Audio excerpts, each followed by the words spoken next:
Hello everyone, this is Przemysław Radomski, CFA, talking to you on January 10th. And at this point, gold hasn't done much in today's pre-market trading. However, it is after a quite visible intraday reversal that we saw yesterday. What's notable about the reversal is the fact that it happened after gold tried to move above its mid-2022 high.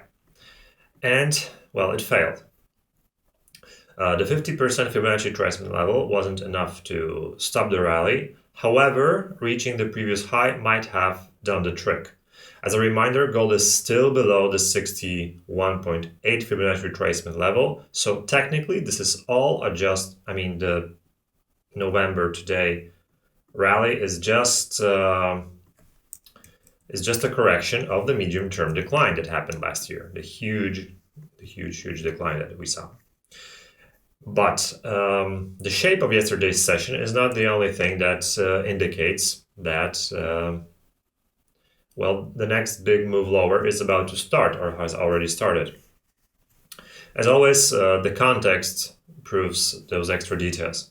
In this case, also, before I move to the next chart, please note what's happening in today's pre-market trading. Gold moved slightly higher. And now let's take a look at what's happening in the junior miners in today's London trading. They are down, and they are down visibly. As you may remember, miners tend to lead gold higher and lower.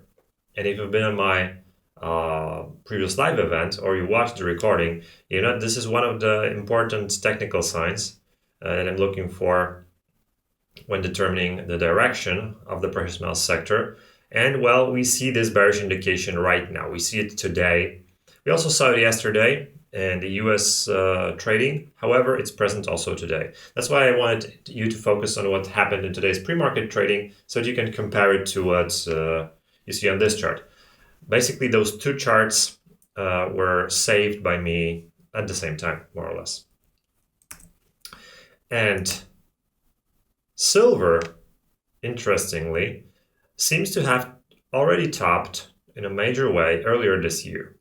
After having outperformed for many weeks, it seems that the rally has burned itself out. We saw a profound reversal. We saw a breakdown below the rising support line. Well, I didn't draw that one, right? Yeah. Well, you know what I mean. The breakdown was verified by right now 5 closes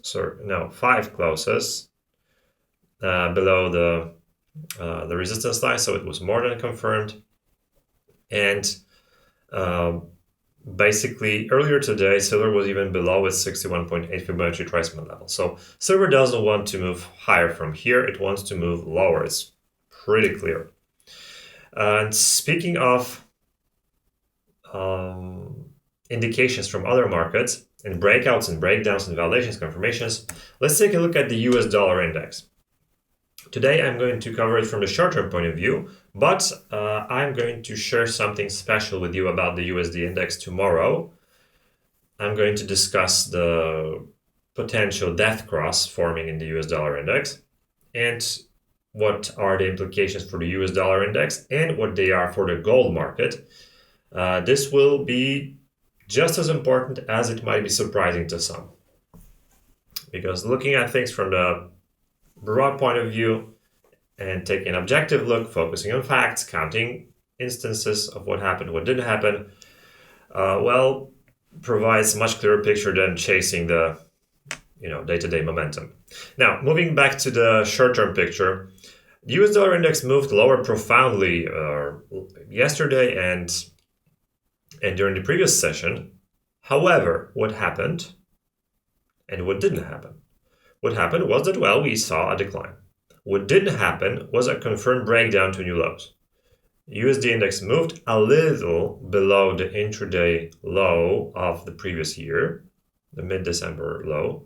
However, in today's pre-market decline, we already saw this breakdown being invalidated. And this is a huge deal. The move is small, but this is very important. This is very important also in light of what's going to happen today. we're going to hear Powell speak about probably interest rates and their approach regarding inflation. And well, some people will be surprised by what he says. Some people expect them to be dovish, some to be hawkish. Currently, the expectations are relatively dovish. Markets start to expect the Fed to ease out and then maybe start cutting interest rates.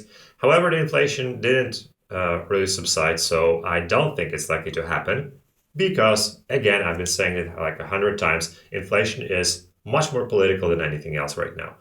So this is what the monetary authorities are likely to focus on. And therefore, I don't think that anything particularly dovish will be said. Instead, Powell might actually take this opportunity to modulate the expectations to make them more hawkish and prepare people for more rate hikes. And perhaps that's what currency traders are already sensing today as they pushed the US dollar index above its previous intraday low. So while it's not visible at the first sight, the US dollar index showed strength in today's pre-market trading. Unlike the precious metals sector, again, where mining stocks declined visibly. Well, gold didn't, but miners are early, so that makes perfect sense. So currently, even though last couple of days or couple of weeks might have appeared bullish, it didn't really change that much. The medium-term trends remain in place, and the precious metals sector is likely to move lower in the following months, probably also weeks, perhaps even in the following days. A lot depends on what happens after Powell speaks. We can expect a lot of intraday volatility before this speech, and then a bit during this speech and after, as various parts of the market and market participants, different groups, are likely to try to push the market or pull it in different directions. But once the dust settles, I think the medium-term trends are likely to be resumed. And this trend, in case of the precious metals sector, is down. Again, I'm not making a forecast for today, but I am making one for the following weeks. And in case of the precious metals sector, it's bearish. All right, thank you for watching today's analysis, and please be sure to visit goldpriceforecast.com for more free analyses. You can subscribe to my premium analysis at sunshineprofits.com or on goldenmeadow.eu. Thank you for watching. Please subscribe and like and comment. Thank you once again. Bye-bye.